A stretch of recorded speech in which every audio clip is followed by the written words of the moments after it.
সেই জায়গাতে জনাব তারেক রহমান সাহেব গেলেন, তার স্ত্রী গেলেন, তার সন্তান গেলেন, এখন সপরিবারে গেলেন। সপরিবারে গেলেন। এখন জামাতের আমির তার স্ত্রীর কাছে কিভাবে মুখ দেখাবে বলেন তো? শুধু খারাপ হবে না, অতীতের সবগুলোর সাথে বেশি খারাপ হবে। 24-এর নির্বাচনেরটা এত খারাপ হয়েছে যেটা 18-র যারা নির্বাচনে কুশীলব ছিল তারা কল্পনাই করতে পারেনি যে 24-এ এত খারাপ হবে।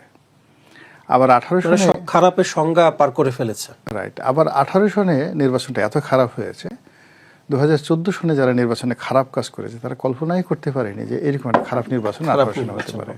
86 সনে এরশাদ, মানে উনি তো খারাপ নির্বাচন করেছেন 86-88 সনে।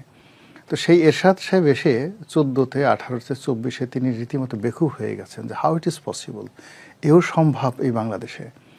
তো আমাদের দেশের যারা রাজনৈতিক দলগুলো তারা খুব ভালো করে জানে যে আমাদের দেশের ভালো যেটাকে সংস্কৃতি বলা হয়, কালচার, ভালো কালচার সাধারণত সাস্টেন করে না, আর এটা মানে প্র্যাকটিস না করলে এটা থাকে না, চলে যায়।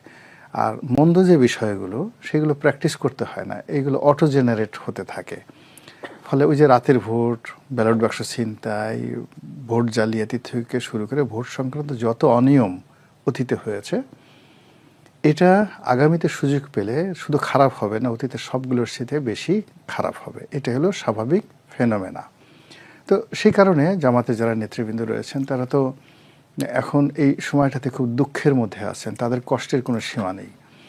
আপনি যদি একবার কাউকে কোলে তুলেন, তারপর আবার কোল থেকে নামিয়ে দেন, একজন লোকের সামনে আপনি পোলাও কুরমা দিলেন, একটু পরে আবার তার সামনে থেকে পোলাও কুরমা নিয়ে সামনে কতগুলো গোবর দিয়ে দিলেন যে তুমি গোবর খাও, তখন ওই লোকের জন্য আসলে মৃত্যু, সে মনে করে আল্লাহ এই ঘটনা ঘটার আগে যদি আমার জীবনে মৃত্যু হতো তাহলে ভালো হতো। তো গত 17 মাস যাবৎ যখন জামাতের লোকজন যমুনাতে যেতেন, ওখানে সানাই বাজত, নহবত বাজত, ওখানের কোকিলরা গান গাইতো, বাগানের যত গোলাপ সেগুলো সব ফুটত, অধীর আগ্রহে সেই যমুনার সবাই আহলান ওয়া সাহালান, আসুন আসুন হুজুর আসুন, এভাবে জামাতের লোকদেরকে পাত্তা দেওয়া হতো। তো সেই জায়গাতে জনাব তারেক রহমান সাহেব গেলেন, তার স্ত্রী গেলেন, তার সন্তান গেলেন, এখন সপরিবারে গেলেন। এখন জামাতের আমির তার স্ত্রীর কাছে কিভাবে মুখ দেখাবে বলেন তো? যে তুমি 17 মাস এত সার্ভিস দিলা, এত কিছু করলা, তো তুমি এতবার গিয়ে সেই যমুনাতে গিয়ে এত ভালো ভালো খাবার খেলে, অত সুন্দর করে একজন, মানে যে কোনো রাজদরবারে যাওয়ার মধ্যে একটা আলাদা একটা আর্ট আছে।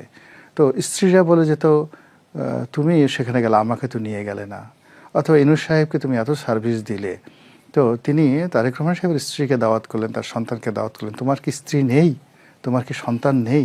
তো এখন বেচারা চিন্তা করেন, এই ধরনের কথাবার্তায় তাদের তো ভীষণ রকম মন খারাপ। একইভাবে চরমনায়েরও ওই একই সমস্যা হয়ে যাবে। তো এই বিভিন্ন কারণে হলো কি, আমাদের সমাজের মধ্যে না একটা ফ্রাস্ট্রেশন ছড়িয়ে পড়েছে। এই ফ্রাস্ট্রেশন থেকে কি জামাতের আমিরের এমন শঙ্কা যে?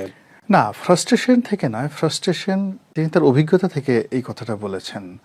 তো এই কথাটা ওনার অনেক আগেই বলা উচিত ছিল এবং উনি বলতেন, কিন্তু যেহেতু তিনি একেবারে ঘরের মানুষ ছিলেন, উনি মনে করতেন যে এই ধরনের কথা বললে ডক্টর মোহাম্মদ ইউনূসের ইজ্জত হানি হবে, তিনি বিব্রত হবেন, তার কষ্ট হবে, তিনি তার বন্ধু বা তিনি তার যে মাহবুব, সেই মাহবুবকে তিনি কষ্ট দিতে চাননি, না দেওয়ার কারণে এই কথাগুলো তিনি গোপন রেখেছেন। কিন্তু আমরা যারা মাহবুব নই, তারা প্রথম দিক থেকে আমরা কিন্তু এই আতঙ্কিত যে এইবারের পিছনে নির্বাচন না হওয়ার সম্ভাবনাগুলো কী কী আছে সেগুলো বলতাম, আর নির্বাচন যদি হয় সেখানে কী কী ম্যানিপুলেশন হতে পারে, কী কী ভোট ডাকাতি হতে পারে আমরা বলে আসছি। ফলে জামাতের আমিরের মুখ থেকে, তার পবিত্র জবান থেকে এই প্রথম আমাদের মতো দুর্মুখ যারা, তাদের একটা বক্তব্য তার মুখে শোভা পেল, এজন্য তাকে আমরা স্বাগত জানাচ্ছি, আহলান